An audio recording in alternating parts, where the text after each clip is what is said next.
ત્યારે જ લોકસભામાં સ્પીકર ઓમ બિરલા વિરુદ્ધ વિપક્ષના અવિશ્વાસ પ્રસ્તાવ પર ચર્ચા આજે પણ ચાલુ છે। વિપક્ષે ઓમ બિરલા પર શાસક પક્ષના બચાવમાં એકપક્ષીય કાર્યવાહી કરવાનો આરોપ લગાવ્યો છે।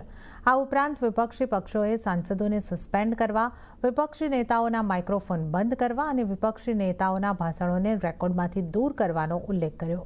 આજે વિપક્ષી નેતા રાહુલ ગાંધીએ કહ્યું કે સંસદ કોઈ એક પક્ષનું નહીં પરંતુ સમગ્ર દેશનું પ્રતિનિધિત્વ કરે છે।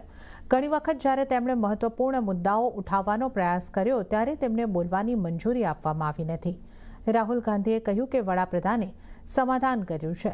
આના પર ભાજપના નેતા રવિશંકર પ્રસાદે કહ્યું કે રાહુલ ગાંધી સંસદમાં અરાજકતા ફેલાવવા માંગે છે।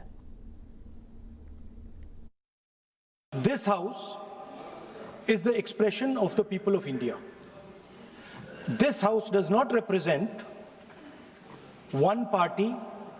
This house represents the whole country. Every time we get up to speak, we are stopped from speaking. Multiple times. The last time I spoke, I raised fundamental questions about the compromises that has been made by our Prime Minister.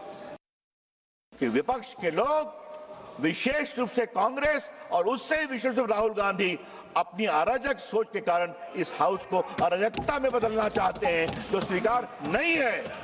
ये भारत की संसद है, देश की सबसे बड़ी पंचायत है, पूरी देश देखती है संसद की ओर। क्या उसको मजाक बना दिया है? माखौल कर रहे हैं आप? ये नहीं होना चाहिए सर।